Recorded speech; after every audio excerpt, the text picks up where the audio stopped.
Assalamualaikum warahmatullahi wabarakatuh. Perkenalkan, nama saya Zalfa Yuandra Putri dari Universitas Diponegoro, Program Studi Teknologi Rekayasa Otomasi, Angkatan 2024 dengan NIM 40403246200012. Hari ini saya akan menjelaskan terkait dengan konsep dasar sistem embedded dan peripheral microcontroller. Yang pertama, saya akan menjelaskan terkait dengan apa itu GPIO. Kepanjangannya adalah General Purpose Input Output. GPIO adalah pin pada microcontroller yang digunakan untuk berinteraksi dengan perangkat luar. Melalui GPIO, microcontroller bisa menerima sinyal input dari komponen seperti tombol atau sensor dan juga menerima sinyal output untuk mengontrol perangkat seperti LED, buzzer, atau relay. Sederhananya, GPIO adalah jembatan antara program di dalam microcontroller dengan dunia luar. Setiap pin GPIO memiliki dua mode utama, yaitu input, digunakan untuk membaca kondisi dari luar, contohnya tombol ditekan atau tidak. Output digunakan untuk memberi perintah, contoh menyalakan atau mematikan LED.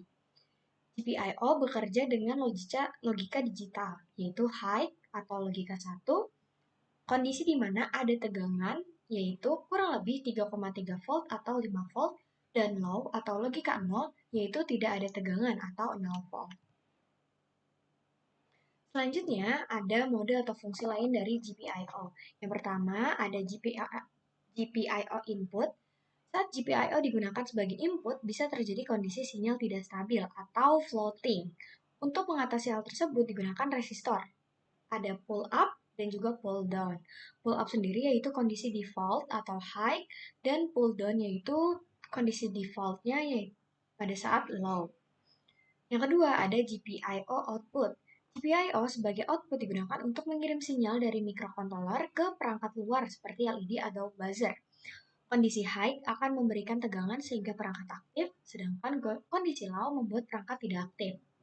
Selanjutnya ada alternative function. GPIO tidak hanya untuk input atau output biasa, tapi bisa dipakai untuk fungsi lain seperti UART, yaitu TXRX, SPI, I2C, PWM. Jadi, satu pin bisa punya banyak fungsi tergantung dari konfigurasinya. Selanjutnya ada analog atau ADC atau DAC. Beberapa GPIO bisa membaca atau menghasilkan sinyal analog. ADC atau analog to digital yaitu untuk membaca sensor seperti sensor suhu atau cahaya.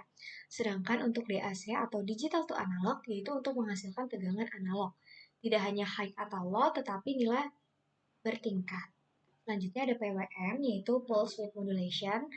PWM digunakan untuk menghasilkan sinyal seperti analog dari digital. Contohnya seperti untuk mengatur kecerahan LED dan mengatur kecepatan motor dengan mengatur lebar pulsa atau duty cycle-nya. Selanjutnya ada interrupt GPIO. Nah, GPIO ini bisa digunakan untuk mendeteksi perubahan sinyal secara langsung. Contohnya, ketika tombol ditekan, itu akan langsung memicu aksi tanpa perlu polling. Ini tuh lebih cepat dan juga efisien. Itu untuk interrupt GPIO. Selanjutnya, aku akan jelaskan terkait dengan timer. Timer adalah modul pada microcontroller yang digunakan untuk menghitung waktu secara otomatis berdasarkan sinyal clock internal. Timer bekerja tanpa harus melibatkan CPU secara terus-menerus, sehingga sangat penting untuk membuat sistem yang efisien. Cara kerjanya yaitu timer akan menghitung pulsa dari 0 hingga pulsa clock dari 0 hingga nilai tertentu. Ini tuh disebut counter. Ketika mencapai batas atau overflow, timer bisa mengulang dari awal, memberikan interrupt, atau menjalankan aksi tertentu. Selanjutnya ada jenis timer. Yang pertama ada timer dasar hanya untuk delay atau pengukuran waktu. Yang kedua ada counter, menghitung kejadian eksternal misalnya pulsa sensor. Dan ada timer PWM untuk menghasilkan sinyal PWM. Untuk mode timer sendiri ada yang pertama up counting yaitu menghitung naik, down counting itu untuk menghitung turun, dan juga periodik untuk berulang otomatis. Selanjutnya, saya akan jelasin terkait dengan ADC atau Analog to Digital Converter. ADC adalah modul yang digunakan untuk mengubah sinyal analog, tegangan, menjadi data digital yang bisa diproses oleh microcontroller. Cara kerjanya adalah ADC membaca tegangan input misalnya 0 sampai 3,3 volt, lalu mengubahnya menjadi angka digital berdasarkan resolusi tertentu. Contoh, tegangan 0 volt yaitu nilai 0, tegangan maksimal yaitu nilai maksimum. Resolusi dari ADC. Resolusi itu menentukan tingkat ketelitian, 8 bit atau 256 level, 10 bit atau 1024 level, dan 12 bit yaitu 4096 level. Semakin tinggi resolusi, maka semakin detail hasil dari pembacaan. Contoh penggunaan dari ADC sendiri, yang pertama ada sensor suhu, sensor cahaya, sensor gas, dan juga potensiometer. Selanjutnya ada DAC atau Digital to Analog Converter. DAC adalah kebalikan dari ADC, yaitu mengubah data digital menjadi tegangan analog. Cara kerjanya adalah nilai digital tertentu akan menghasilkan tegangan tertentu. Nah, contoh penggunaan dari DAC ini adalah output audio dan juga kontrol tegangan analog. Selanjutnya ada PWM, yaitu Pulse Width Modulation. PWM adalah teknik untuk menghasilkan sinyal mirip analog menggunakan sinyal digital dengan cara mengatur lebar pulsa atau duty cycle. Konsep dari duty cycle ini adalah yaitu yang pertama ketika kondisinya 0% itu selalu low, 50% itu setengah dari high, 100% itu selalu high. Jadi, bisa kita simpulkan bahwa semakin besar duty cycle, maka semakin besar energi yang diberikan. Contoh penggunaan dari PWM yang pertama yaitu untuk mengatur kecerahan LED, mengatur kecepatan motor, dan juga kontrol power. Kelebihan dari PWM yang pertama itu tidak butuh adanya DAC, lebih efisien dan juga mudah diimplementasikan. Selanjutnya ada I2C atau Inter-Integrated Circuit. I2C adalah protokol komunikasi serial yang digunakan untuk menghubungkan microcontroller dengan berbagai perangkat lain, seperti sensor, LCD, atau modul tambahan, hanya dengan 2 jalur kabel. Protokol ini sangat populer karena sederhana dan juga hemat pin.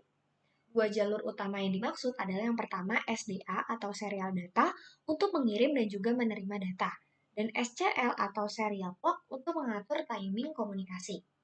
Karakteristik dari I2C yaitu yang pertama hanya menggunakan 2 kabel, bisa menghubungkan banyak perangkat sekaligus.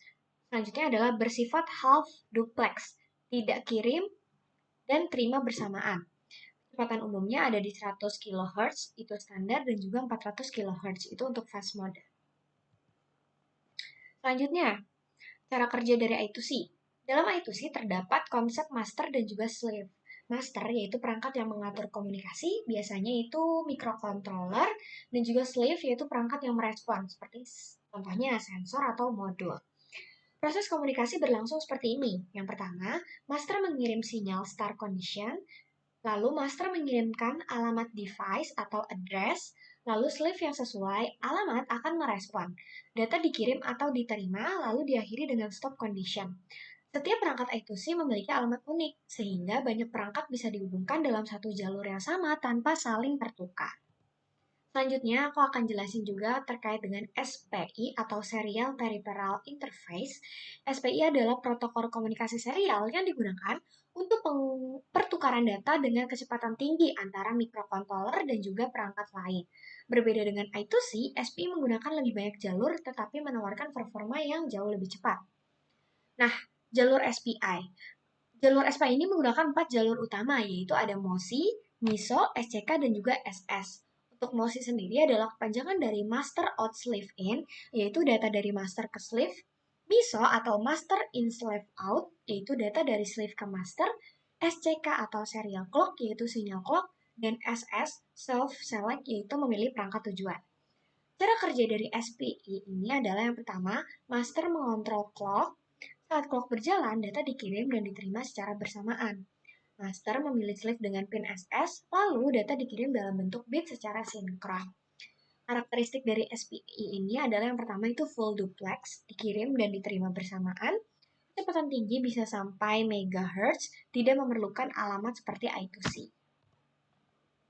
Nah, ini adalah perbandingan I2C dan juga SPI. Pertama, dari aspek jumlah kabel, I2C itu ada 2, sedangkan SPI itu ada 4 lebih. Untuk kecepatannya, I2C itu lebih lambat dibandingkan dengan SPI. Untuk sistemnya, I2C itu address based, sedangkan SPI itu select based.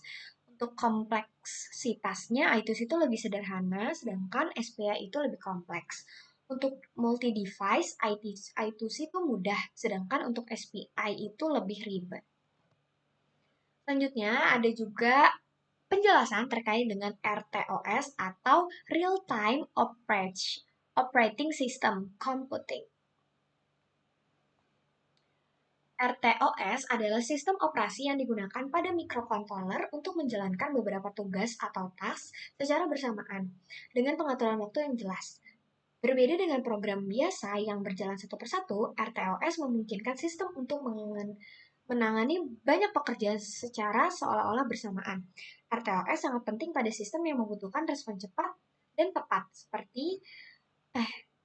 tepat waktu seperti robot, IoT atau sistem industri. Konsep dasar dari RTOS ini yang pertama ada task, yaitu setiap pekerjaan dalam RTOS seperti membaca sensor, mengirim data, atau mengontrol motor. Yang kedua ada priority, setiap task memiliki tingkat kepentingan. Task dengan prioritas lebih tinggi akan dijalankan lebih dahulu. Terus ada namanya schedule, bagian yang mengatur task, menentukan mana yang berjalan, kapan dijalankan, dan berapa lama CPU digunakan. Fitur penting dari RTOS ini yang pertama ada multitasking, yaitu menjalankan banyak task dalam satu sistem. Delay non-blocking, yaitu task bisa menunggu tanpa menghentikan sistem lain. Terus ada smartphone, digunakan untuk mengatur akses research bersama. Lalu ada mutex, mirip smartphone, tapi untuk mencegah semaphore, tapi untuk mencegah konflik akses data. Dan yang terakhir ada QAU, digunakan untuk komunikasi antar task atau kirim data. Nah, itu dia penjelasan terkait dengan materi konsep dasar sistem embedded dan juga peripheral untuk microcontroller. Kurang lebihnya mohon maaf. Wassalamualaikum warahmatullahi wabarakatuh.